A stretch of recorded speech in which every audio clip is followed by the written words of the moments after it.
bango ebele ba mitika mitakala moni ke mutami avandi pe aye mona kwemo mutakala ba bakangi photo pour internet le basurier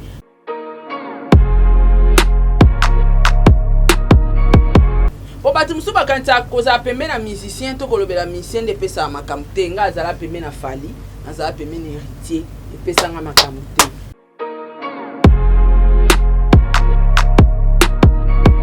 Webi que même ndako nganga po mutala kisofa lingo.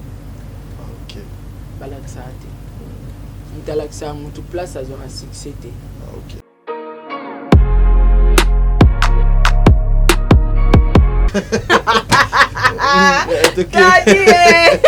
T'as dit comme exploitation par l'homme.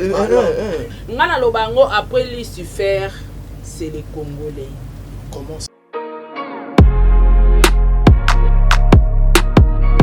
Tata, oko sa le loko bato babeta ngo kara balobela ngo to bi niveau épiqué yo. Et ça la montée en face. Est-ce qu'on ngana va na ngaka bo na foot?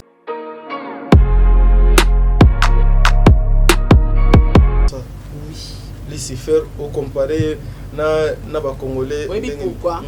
Congolais lingaka amona ndeko ne avancé. Pour ton information, Congolais ta bambio a ko remplacer oté. Voilà. Talaka ba pasteur muta sungi asombeli banda kwa saleli nyonso mais ozo trahir mutu kolobake baza bandoki.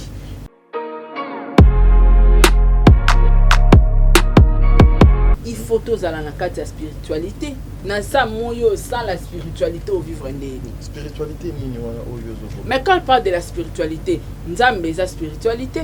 Quand on parle de la magie, les plus grands magiciens du monde, c'est Jésus-Christ de Nazareth.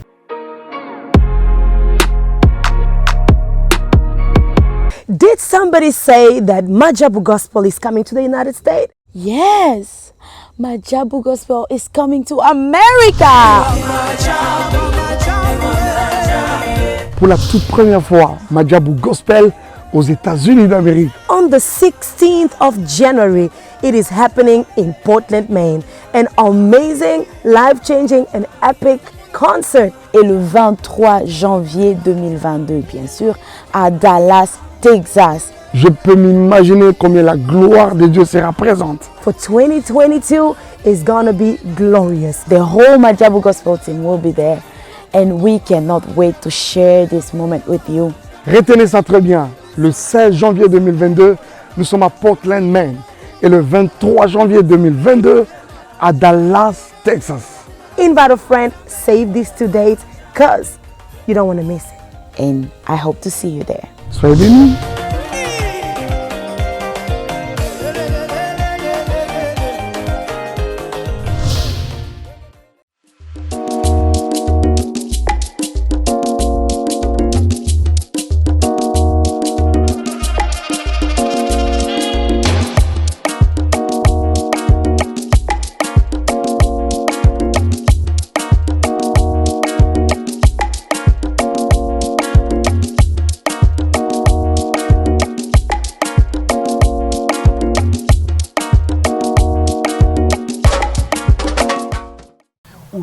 Papa oyo nini omoni makambo nalandelaka papa wana mokolo yo jeune garçon kaka moko olembi papa limbisanga mpona dérangement biso ba jeune mikongo déjà ekufi bino bozosala ndenge nini mpo mokongo na bino ezala toujours efficace. Et le silence démarqué. Viens. Cabinet Dr Aladji 2022 Kimana Lombango chez Dr Ahmed Yakozwa Uko Force pour la faiblesse sexuelle, Aqua pour la hémorroïde, Acacia pour la prostate, Awika renforcé spermatozoïde, Iba pour la colisanzoto ya papa, Arariro pour la infection, Ahmed Azo soigné, Dr Ahmed Azo soigné faiblesse sexuelle, IST, hémorroïde, diabète, hypertension, hypotension, hypertension, hypotension, stérilité, rhumatisme, épilepsie, myome. Bengabus 243 82 97 37 164. Soit Oye sur avenue Loubefou numéro 17 na commune Yalemba. Référence salle du royaume des témoins de Jéhovah. Pona Batouamiki Yalibanda. WhatsApp na 89 97 78 138.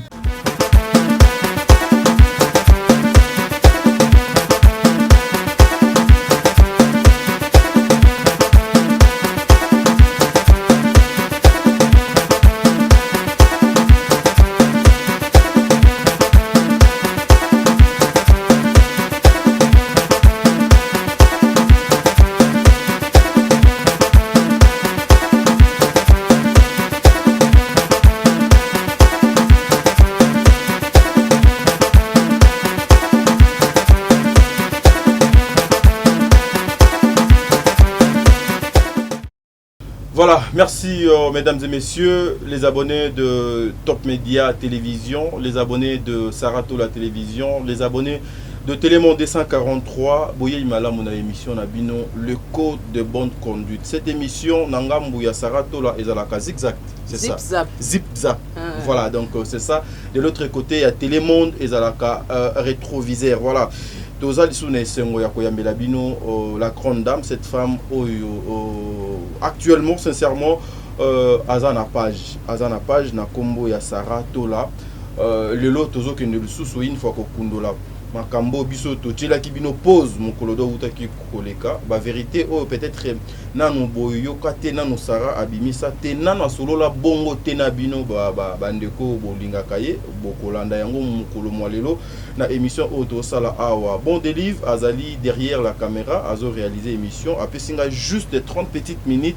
Bon, ce qui peut au PC 30 petites minutes, c'est que Libanga notre Longolango. Et j'en profite pour aussi dire un grand merci à Maman Zozo, la femme de Papa Noé Mavaka Lanzinga. Merci beaucoup, Maman. Bientôt, beaucoup Zalana Kinshasa, avec Papa. Un grand merci à Maman Deborah Lubanda, Kilo, ma mère à Calgary.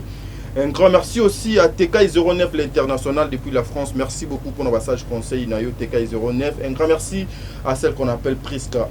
Priska, merci beaucoup. Priska, Babuk, dédicace à toi. Moninga, ya Hermine Kamalando. Priska. Tu as un problème avec moi, donc il faut donc régler.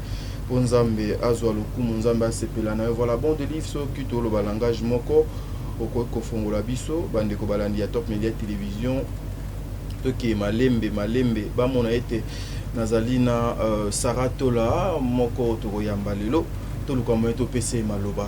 Bon délivre nos la sinayo poto lu komo to pesa mona mboka Sarah maloba mbote mbote ngala pa ya batadi bonne santé.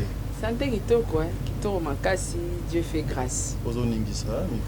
Ah oui, hein, eza étoile. Ah, étoile. Ouais. Secret eza nini? Secret zaka moko. Jésus-Christ de Nazareth. Ah ok, Jésus-Christ de Nazareth. Ça te fait comment Sarah des fois quand tu vois au fandi bena boye au monde bena groupe mo ya batu bande comment boye bazo sala émission na kombo ya Sarah Tola au lobby azalaki et l'autre côté. Ça te fait comment? Et ça l'a bien mon côté dit.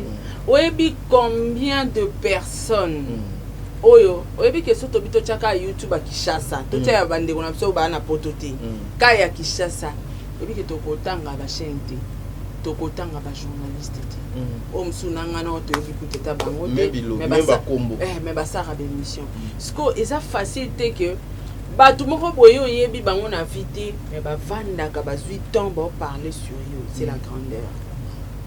Eza grandeur parce que même mon eloko wana batu ba futela ngombongo ba lobela sur yo tozanga na to sara même musala pourquoi ba ministère ba ka vers ba journaliste ba futa mbongo promotion et tout ça parler sur moi faire tata oko ça les loko batu ba betango kara ba lobela ngo to bi niveau épiqué yo. Et ça la montagne. Est-ce qu'on a la vaine na kabo na futi mutu ni 1 franc ni 2 francs ata ba lo balandinga malama ata na ba lo balandinga mabe quelque part bazo faire avancer kombo nanga mutu mo ayebe ngate ata la bango Sarah Tola onde nanyo abeti Sarah Tola aya dalia taisiko Sarah Tola tali bemise Sarah Tola mais elle est très intelligente. Oui, à s'abonner na yibi bino abona ko beyanga. Vous comprenez?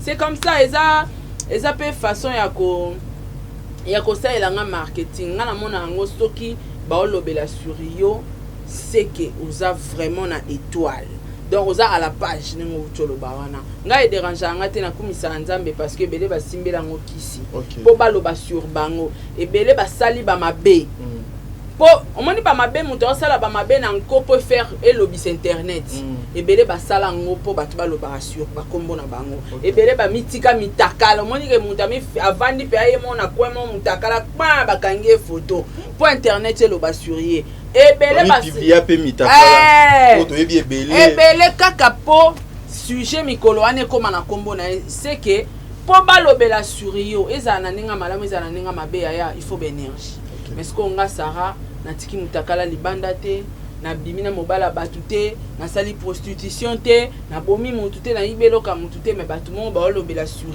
yo à la gratuité ce n'est pas donné à tout le monde. Ce n'est pas donné à tout le monde, Maloba Sarah Tola. Bon de livre, essaie un peu de revoir ces micros. Nazo sentir une nazo komate. Est-ce que micro donc ils ont confondre bon de livre une façon de faire transition to mais la moi avec Sarah Tola puis on se retrouve tout justement après. Nazi adasa okokita libumunayo ekokita sokomeliango okokita okotunanga limondo combien de jours okokita 14 jours après okokita Adasa okokita gene naturel okokita tomela okokita yomoto vimba okokita libumu awa okokita mwasa bongaka libumu te Adasa oyo eyeli biso mama okokita papa lingaka ozala pla ozala bien nazi Adasa ekokitisa ya Merci de retour sur ce plateau. Bon de livre, merci beaucoup. Hein. Merci pour la transition à mon pied au PCBiso. Bandiko Balandi, je suis très heureux. Nakanisi Adasa, Ezali produit Eza pour na bino, pour na nga, pour na yo et puis pour na bisonion, c'est-à-dire pour na libumu et ils ont un état initial. Donc nakanisi to Tchelibinango, une façon ya kolakisa bokasi efficacité ya Adasa oyo. Saratola, une petite question avant to kota na mamusus. Est-ce que place ya trahison na vie na yo ezala gani? Oui, t'as dit tant que tu vivre na vie na sa moyo yo yebakango ba trahison et bandosala makaka. Pourquoi trahison au salama? Parce que Moutounion se linga comme na place à Moutou. Moutazo tala ke na travaillera na ye alekinga nelo côté mais ndenge nini ye azo évoluer ndenge nini ye asombi boye ndenge nini ya voyager ndenge nini ya sali boye or batu baye baralikambu ya étoile chance na destin te na lo balikambu wana mettre fois so muta comment comprendre que muna muta na tana nzamba boulage c'est que nga peta na nga ekoka travailleur a commis na posa comme le rôle la patron le quoi ça la boy c'est que nga peso na longwe na sali boy rosimba ebele ba longwe simba te nga na zara pa ken na longwe pa ken na sala la chaîne na nga simba te na longwe pa ken tant na sa chaîne nga simite na ke pa Mike Lokamba na zui sous temps na travailler na Mike na sala la chaîne et simba te na continuer sous peka na chaîne na nga wana tina ke ti pembeni ya grand leader l'aurait héritier Watanabe na pesi mbote et simba peka te na zo sa ba via malunga te etango tanzambe koki j'ai pas forcé po batu musu bakanta koza pembe na musicien to kolobela musicien de pesa makamte nga azala pembe na fali na azala pembe na héritier e pesa nga makamte na zo pe tamuke na nga na lobela pe fere e pesa nga makamte donc c'est que tant nga ikoka été tadi donc batu ba comme na niveau ya ko gérer baton tala temps que les gens naza travailleur à Sarah lobi peut-être penzamba ko sala nga grâce chance et sourire mais Moutounion soit comme na posa comme ko envier yo kasiko ba réflexion bato biso to sala ba émission to on voit misande ye biso ba viezo bongate voilà les raisons.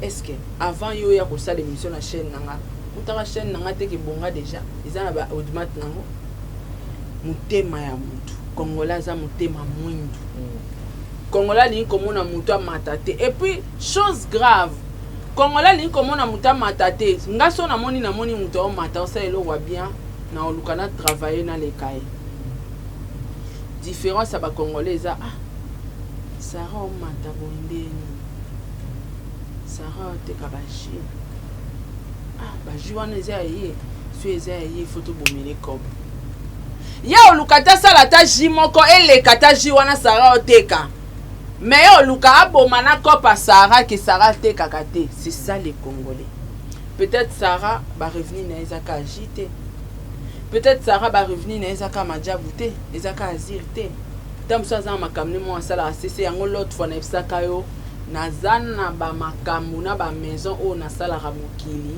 eyebite pe na kolinga ke yebate cause ya jalousie. Voilà les lots bande kona biso ba ji Adasa ba komi ba victime azir pe ba lo beza ya ngati po ba yebi kolo na ngote ba yebi bukolo na ngote mukolo na ngwa yeba na ate Ça na tuni question moko mais na monde ti donc comment répondre na mambobile. Te nazo baka tadi nazo expliquer parce que na tuna qui trahison ezalaka na place nini na vie nani. Eza na place. Trahison eza na place à batu nyonso. Tant que tu vis dans la vie, il faut s'attendre à la trahison. Est-ce qu'une fois tu as été trahi au Koutana plusieurs fois. Plusieurs fois. Et ça la rend quand tu vois que non, tu as été trahi ou bien yopé donc au trahir mon ngai que non yo moko do trahir te ngana na trahira mutu te naza na makila trahison te. OK. Nga loba to bebana, je suis vrai. Nga so to bebani et c'est tout. OK. Je trahis pas. Mais ceux qui na moni muta salinga trahison et chokanga souste kale et banda ko chokinga. Mais vu que na comprenant que mutema ya mutu surtout ya congolais. Les âmes à bé makasi balinga comment on a avancé té. So na moni ka mutu mo salinga trahison na bi au revoir. À mutema mabe. Voilà. Et ngai après avoir nga soki ba trahison et koti pa na nga bat ba salinga ngo élévation ça derrière ça. Donc so moni batmo ba trahir nga na kabwani na bango nzamba fungoela nga porte mo élévation mususu na mati. Donc trahison est normal et kokomela nga et kokomela yo tati et kokomela bandeko na ndaku pe trahison ezaka te mutabalabala même na bandeko na propre ba ko trahir yo. Ton mari peut te trahir, les enfants, donc trahison ça existe. Existence nango ezo exister parce que toza mité mama be, monté mes amwindu. Trahison tambola na monté amabe. Na za bien atadi. Batmo bolu katadi basale mabe, mais tadi pe tadi amona ronde yenda lekanga na mayele, yende makambu, yende batunyo stu balingaka a trahir yo pour un petit rien. Abosani tom subola munyo soyo salela e. Pour la trahison, c'est pelissa bateau. Mais après avoir trahi, au sepelisi bateau, il faut tu gagnes quoi? Point d'interrogation. Donc, dans ça, moyo, ceux qui trahissent, ils ça la maboka moraté. Botika pe ko sa bateau bola monter. Que bateau mon va trahir yo, na ko sa sous bateau bola monter. Oui. Au cours de tout ça bateau bola monter, mais ceux ils adonnent na yo, nzamba pesio, ils a secret reçu na yo. Continuer ka ko sa bateau bola. Mais so moni bateau mo ozo tambo na bango bazaka toujours na trahison. Quelque part il faut stopper. Tu risques battre le poison basalo mabe parce que bazo trahir yo ba lukane mutu no elala. Donc trahison est normal la vie à Batunion tout à dit. Voilà, na moni to continuer kana à l'Europe déjà pour na monde to commune na 10 minutes déjà. Sinon tu bon de il faut salo. Sinon donc ça va couper pour ton a déjà mon nene. Faut te comprendre tout solo là. Donc c'est ton y a talé là t'as 3 alors. Voilà. Donc lorsque tu parles il y a trahison au Sarato là. Est-ce que aujourd'hui et si et comme là une fois moto moko a proposé que non Sarah tokende ndako moko boye place moko boye pour que okeno koluka élévation na yo kuno erboke bozongi moto na doit trahir te non ba proposer ngati na poko même ata monda ko mo boye te déjà ngai na koli penza na sema kolo Yesu na yebi na nga grégité na yebi ndako nganga te déjà pe pour ton information webi que même ndako nganga po mutala ki sofa lingo balaxate mutalaxa mutu place azora succès te eza pasi tali mutako sote eza la ba l'action nzela nzambe eza ba l'action nzela o yanganga balaxa ngo batu te tous les denzela non na mona te mutu moko abinga na bon samaritain bon ngalo wana zwa kisi na malueka yango nde secret na ngale tadi tokyo pozwa kisi wana te déjà congolais alinga ya dominer mutu ya les cas à likola mutu ce qu'on cabo na facilité tadi nabité tadi ya to kena la so place nga na zo succès ponga na otokokana na laxate ou bien yo lekanga esimba te na biso ke tadi bon papa na ona mama na opose à succès ce qu'on nga na gagner ni Sarah ozochanga na monoko makamoko na posa otuno ba question te ozochanga monoko ba maloba mongo na monoko na otuno ba question na te terrain on délivre lia yo na olingo kende te mais supporter biso bon de vivre Sarah une fois pe yo na mo proposer même tout que non au monde deux abou secret il y a récite il faut otambola makolo molo il faut boma maman il faut boma papa il faut simba kisi mobo il faut zoado loko mobo po e matsa makambo na entourage na yo na no te wana ko no sala te po no linga te mutako kana nanga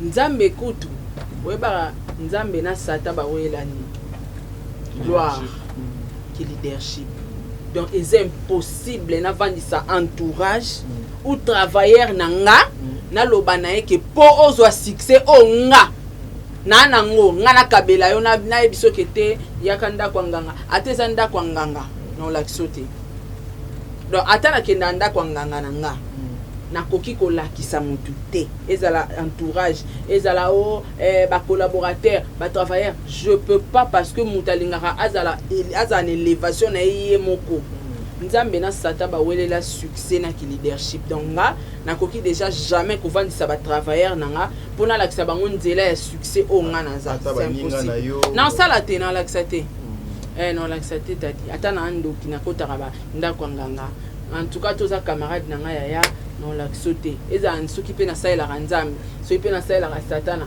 na ko la sauter poko maluko anga non la sauter. Voilà Sarah, est-ce que aujourd'hui ça peut t'arriver aussi la personne qui t'a trahi ozongela koliana esanimo? Impossible.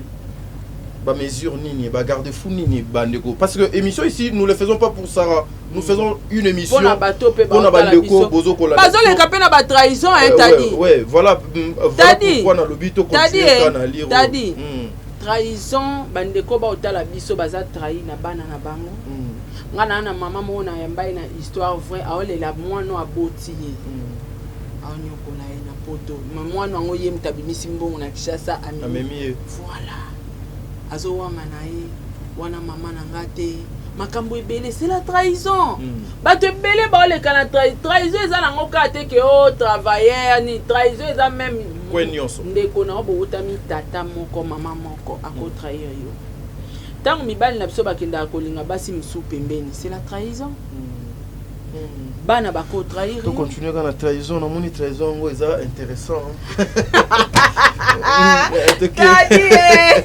t'as dit comme exploitation par l'homme trahison bon de livre pratique qui sont assimilés carnet to continuer bon de livre aux anam on comprend donc trahison même mibali la bisonne ezalaki akiolinga mwasi mususu eza trahison c'est la trahison na français to bengango infidélité te eza trahison bo chaf mo wana bien infidélité pona bolingo mais na kombo na ngwa bien eza trahison c'est la trahison à trahir mwasi na ye bayokana ka bongo te ya saliango eza lokwa contrat mo boyokana kina muntu ensemble ba à côté troisième bord mopanzi c'est la trahison donc trahison ezo sala maba tout t'a dit eza ka pona ngate eza pona yote eza même pona batu baota la biso trahison sala mana ba famille yaya abomile ki potika na lupango c'est la trahison makila na yo bomi yango pona mbongo donc trahison eza partout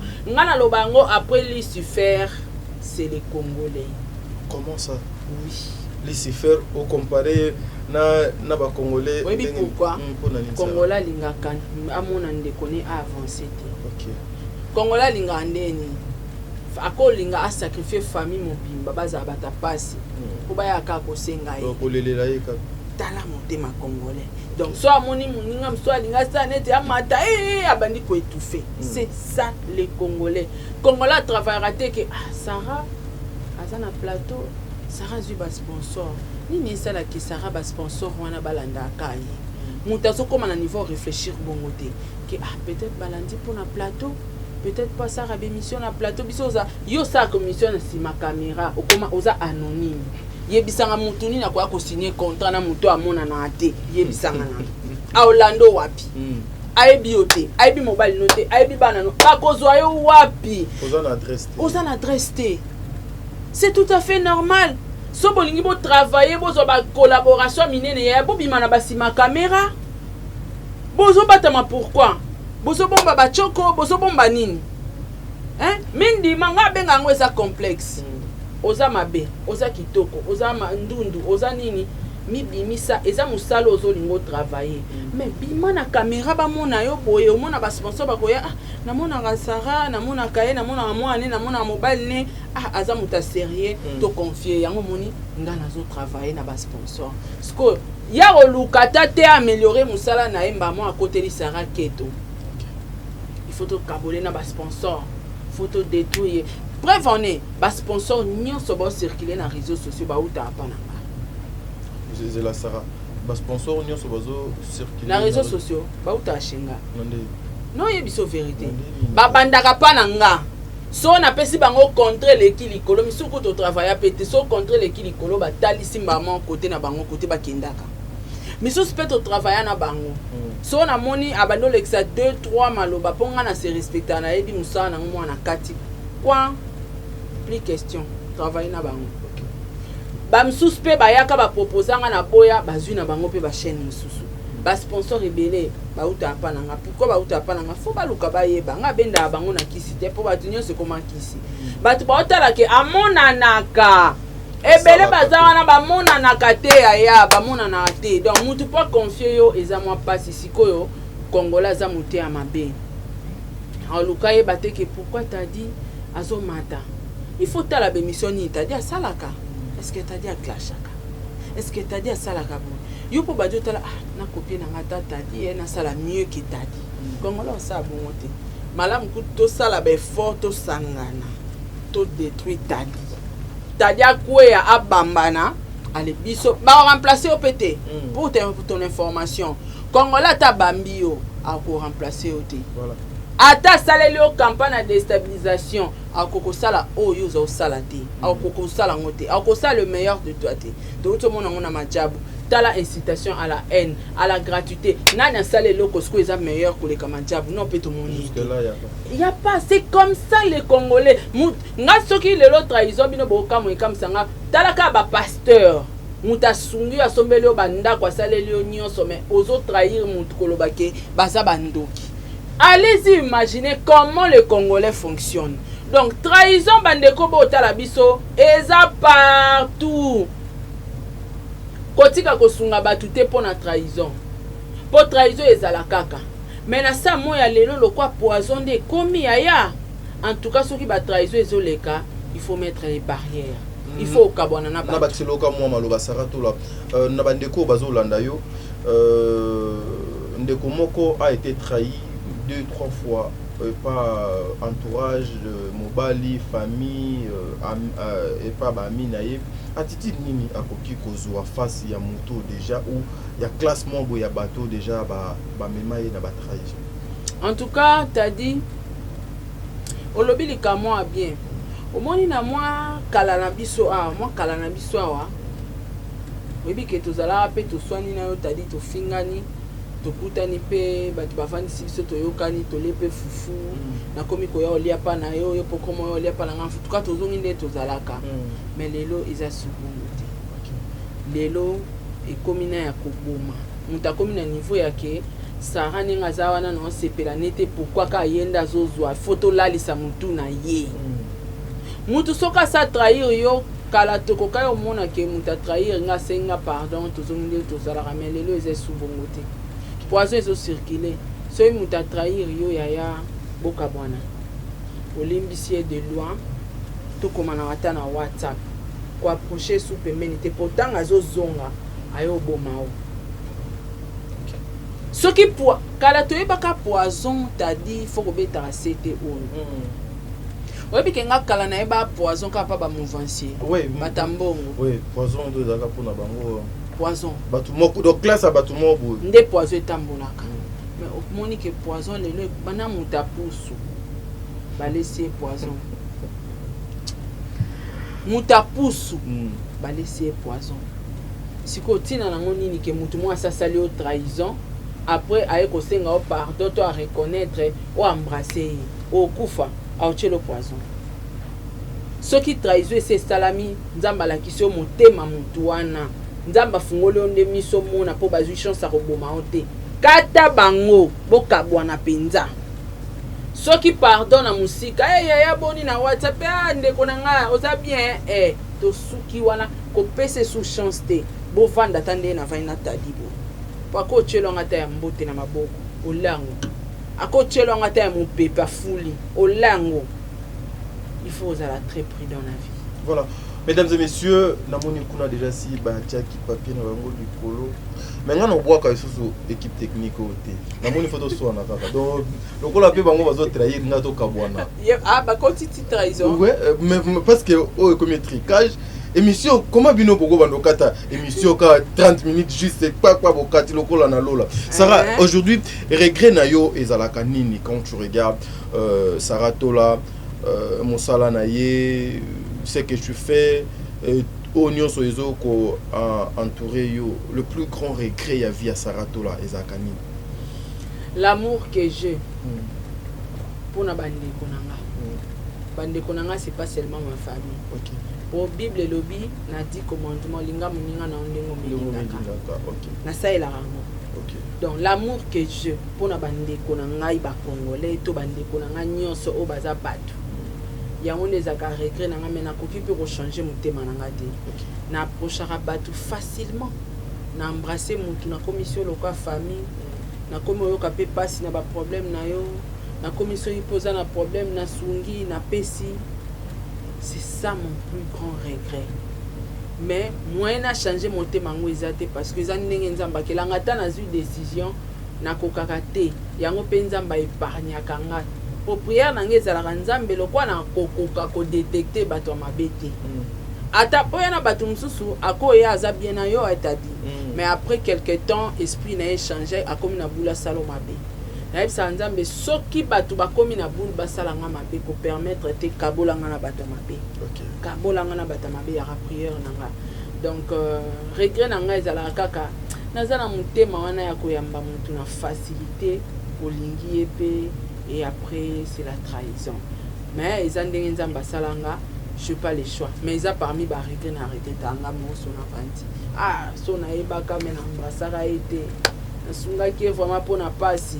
Donc voilà, c'est un peu ça. C'est que tu ne peux jamais au ça la vie na yo. Saratola, quand tu te regardes, je te dis je ne peux plus jamais faire ça.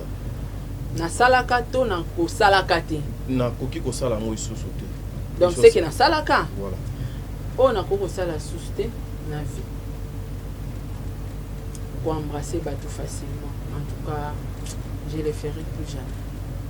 Voilà, merci mesdames et messieurs, les abonnés de Saratola Télévision, voilà, les abonnés de Top Media Télévision, Bandeko, il y a Télémonde 243. Bouyende Tozo Kende lentement mais sûrement vers la fin de notre émission. Nous faisons nos émissions comme ça justement. C'est pour apporter en plus et pas nabino na banda kunabino na ba plateau nabino na ba relation nabino na ba entourage nabino. Regardez tout autour de toi au salaga nini pe na banani. Qu'est-ce qui se passe mon frère, ma sœur? Une fois si tu as été trahi, il faut y ndenge nini, il faut orienter ma colonne pe vie na yo. Évitons ya kosala que non ah lokola déjà eleka ki na limbisi na bosani. Oui, voilà. il y a certaines personnes balobaka ko limbisi za la bosana te. Vous avez totalement raison. Limbisaye mechaye musika na parce que lobby à cause de la paix obstacle parce que la personne a trahir à trahir lobby peut à continuer à trahir yo.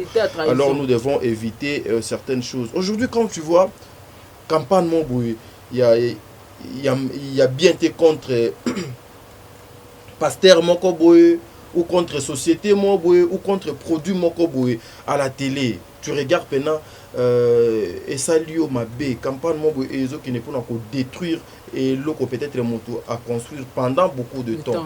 Et koki ko sala yo ndenge nini so trahison de comité na ndenge wana. Non mais ça choque. Un conseil na bande ko wana poto ba moto ka bona po 5 minutes en bachelinga. Ça choque parce que oyebi combien de temps mutazui te pona concevoir oya azali loto oya asali lelo mona na miso abatu.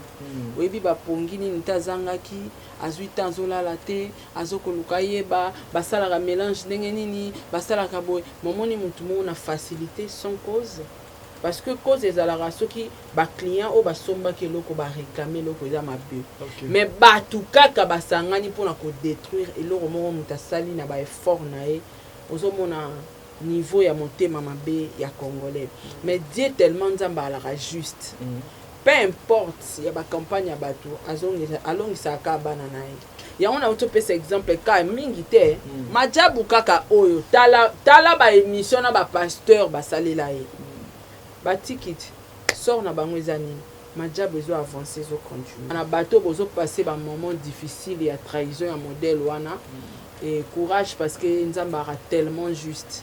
Ata mukili mobimbe sangani pona ko seka yo to pona ko détruire produit na yo to pona ko détruire carrière na yo mutana un mot na vie na yo e aka nzambe.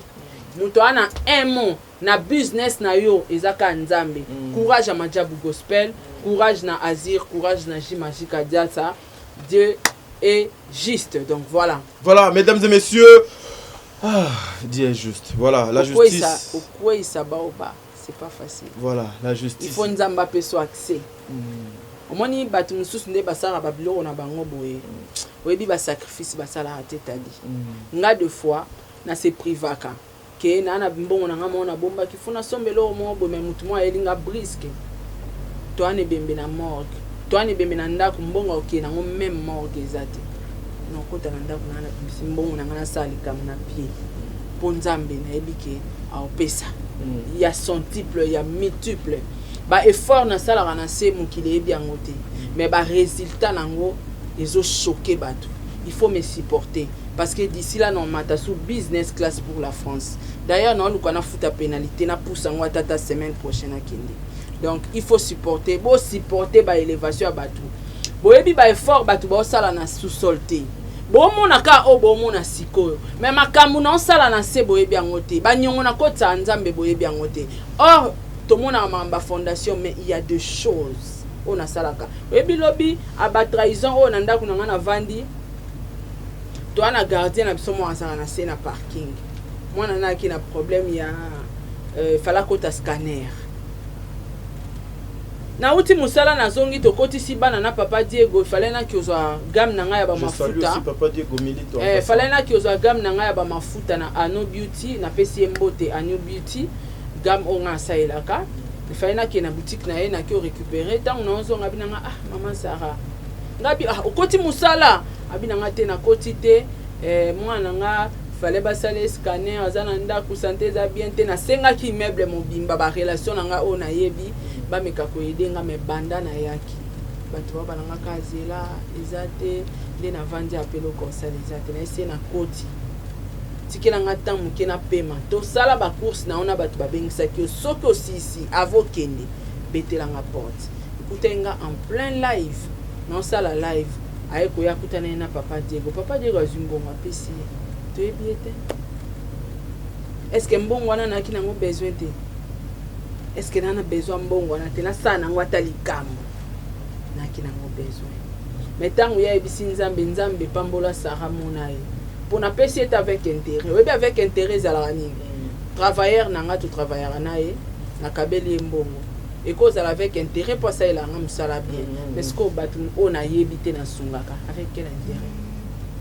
et ala batu ba komela nga maman Sarah tala mutaza na Tunisie a otanga classe tika to betata 5 témoignages place baza ba yebi je crois nazwa ki ba capture na chaki na groupe WhatsApp nanga pona otalisa bango ke naza na be forme na sala o mokile yebité na chela ibango tala neti mutana Tunisie a otanga classe il faut ça l'examen na famille na bango maman banga tindela kembongo azobela ana mbongo te mais il faut ça l'examen abi maman Sarah zwanga lokola mwana na o adasa il faut na futa $200 il faut na tindela je suis obligé de le faire atana na makambu il faut na tindela yi eza obligation parce que eza parmi ba secret à réussite nanga siko songa nde na osunga bonzamba toucher mutu moko boye akabelinga $100,000 pour rien Sarah somba lupango est-ce que il faut na bomelango bato faut na simba kisi mais kisi nanga yango déjà nazolo ba secret à repesa même na bible comment mi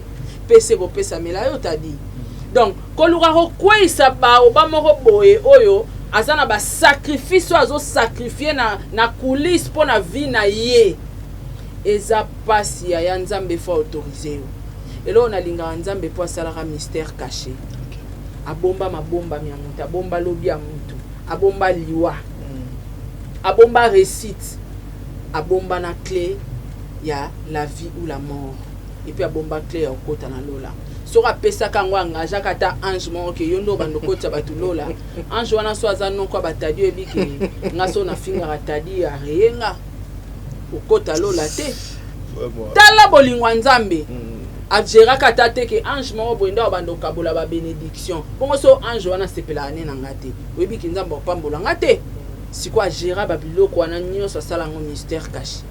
Donc peu importe yo moto otala nga na ndako batrahir yo basala o chantage bafinga yo basous-estime vie na yo moto ayebi secret vie na yo ezaka nzambe bato bajuge yo nde baomona lelo omoni lobi na yo ekoma bahistoire. Moi je comprends YouTube mobimba basacharna nanga parce que basous-estime nga na nde nazalaka. Maintenant esili te la famille nalobi yango sous une émission atadi na osalela bino émission na elekati na ba RTNC na ofuta bambongo bomona immeuble na nga ya 2 niveaux et puis na commune eza basi lisande na saki container na tchaki ba listre VIP po eza 2 niveaux wana na 2 parking à 2 voitures na otchango $2000 par appartement ya location. Bon comprendre que t deux fois incitation à la haine et puis ça remonte ba onde positive nga bokabeli nga ba énergie positive et belé sans le savoir. Bon tout à fait boyebi spiritualité te donc nga na ko perdre temps na ngate Sarah to na to kaboni obimisi sous spiritualité ba spiritualité te parce que makambo il y a spiritualité c'est ce qui pose problème même chez les serviteurs de Dieu. Papa il faut tozala na kati ya spiritualité na sa moyo sans la spiritualité au vivre ndeni spiritualité nini wana oyo zo. Mais quand on parle de la spiritualité nzambe eza spiritualité. Quand on parle de la magie, les plus grands magiciens du monde, c'est Jésus-Christ de Nazareth. Okay. Voilà. Il faut bien déterminer, il faut bien définir. Voilà. Kolo magie na kolo spiritualité arande yeme nzambe quoi. Satan yibara na kaka. Donc quand on parle de la spiritualité, de la magie, yeme. Voilà, merci mesdames et messieurs. Namoni déjà pas. Delivi boni. Tala. Délivre Baxel Bisso délivre. OK, merci beaucoup. Délivre et quand tu délivres. Merci merci beaucoup vraiment mon réalisateur bon délivre. Merci pour 3 minutes au Baxel Bisso. Mais sinon Sarah, faut le quoi moyen to kabona a yonanga pour toi na émission na Bisso au sujet batu bazo zela na dosali ngote. To kabona awa un dernier mot. Mais avant on peut ça deux derniers mots, permettez-moi de dire un mot et pas ya Diego Milito. Merci beaucoup. Parce que c'était un monsieur qui a de nerfs solides, qui a une personnalité et il n'a jamais laissé sa femme. Il soutient toujours sa femme, il est juste à côté de sa femme. Merci beaucoup infiniment Nzambe Azalanayo. Un grand merci à Maman Zozo, la femme de Papa Noé Mavaka Lanzinga depuis Canada. Maman Deborah Lubanda, qui doit ma mère à Calgary. Tonton Bov depuis la France et prendre guérison à toi. Nadia Zouzi depuis Lubumbashi, Mopanzi. Il y a celui que j'appelle Yves Ilunga. Merci beaucoup Nabino. Un grand merci aussi Nabandeko Nyon Sobazuli Bakou Yakolanda Bisso. Sarah, mot de la fin juste na 1 minute pour dédicace, non, on peut s'arrêter à dédicace. Non, on peut s'arrêter à dédicace. Dédicace. Banda la place au Banda. Amélia Moueba. Amélia. T'es sponsor. Ah, ok, c'est bon. Donc voilà. Merci beaucoup na Bandekonion Stobolandi Bisso. Na Top Media. Et puis na Saratola TV. Bon, mais ça na Bisso, émission na Bisso, ils a chaque lundi et puis vendredi. Bon, bandomon na Kangana Papa t'a dit. So, et puis, vous avez besoin il y a des questions. Tu as besoin de ça l'émission et tu parler sur le sujet. Pardon, beaucoup contacter Papa Tati parce que il y a des questions. Donc voilà, merci beaucoup à nos sponsors Nanga, Madjabou Gospel, Azir, J Magic Adassa et puis Madjabou Gift. En tout cas, Nzambe apambola ba société na bino bokende liboso. Ya ngana lobara avant au sale lo ronion tout chara Nzambe liboso donc yende azala premier sponsor et producteur yaba produit Nabino yaba label Nabino Nzamba pambola bino merci na ba partenaire nanga maman Gina Amadou Motema na papa Aaron Amadou le prince de Dubaï un grand merci à toi un grand merci na maman Madolelo na Germanie Motema ya papa Samuel merci na Amelia Moeba la privée de Orlando Domingos merci beaucoup na Jenny Beta industriel moi c'est à Pembe merci na président Charles Tamboué merci na Yemei l'homme c'est l'homme mon cœur papa Diego Milito merci na groupe WhatsApp nanga mobimba merci na babona tadingala pa merci na babone nanga président bébé la présidente maman Nathalie Sol Mbemba Osia Masamba Makiala Kumba Dalia Onyema Edwige Kalala Pamela Kabea Sela Kike la Rose Bonga Sarah Aboué, le papa il dit MK, maman ma passa officiel, ma grande sœur n'a pas en tout cas, mi fille Andrea, Angelo Caruane, bino nyos, vraiment na linga bino mingi na ba ona bosani. En tout cas, Bolimbisanga et la liste à Moulay. En tout cas, merci infiniment, merci Penao Tadinengo Yambinga l'émission. Merci beaucoup. J'en profite aussi 2 petites secondes. N'a pas ça mot pas il y a Fondation Capibash, na États-Unis. Babik dédicace Nabino, maman Néné Adam depuis Californie. Un grand merci aussi à la mère de Bruni Bruel. Elle s'appelle Une minute de silence. Blondine Tatala, merci infiniment, merci vraiment, ça me va trop au cœur. Un grand merci la bande de Cognon, Sobalanda Kabiso, maman Espérance, maman ma passe en Canada. Merci beaucoup pour nos passages conseils Nabino. Ça n'est fini pour aujourd'hui. Bon, des livres étaient derrière la caméra pour la réalisation de cette émission. Bon, merci parce que ceux qui étaient bon mon abisso na banda kunabinoté, Jésus-Christ soit y était bon mon abisso les sous avec Saratola, une façon de continuer notre travail, l'associé à informer Bino. Big up. Vous avez une entreprise, boutique, ONG, église, restaurant, chaîne de télévision, parti politique, école, université et autres. Et vous voulez que tout le monde soit au courant de vos activités avec Muntu Technology, nous avons une solution pour vous. Nous avons la capacité de vous rendre visible dans le monde entier. Nous allons créer pour vous un site internet, une application mobile Android, iOS, chaîne YouTube, une page professionnelle de tous les réseaux sociaux, sécurité informatique ainsi que le marketing digital. Et nous allons monétiser tous vos services afin de vous permettre de gagner de l'argent sur Internet. Nous sommes sur l'avenue Kabinda, numéro 211 dans la commune de Lingwala, référence Kabinda Center. Veuillez nous contacter au plus de 143 82 09 34 440. Mail contact@muntutech.com. Site web c'est www.muntutechnology.com. Muntu the Technology of Africa.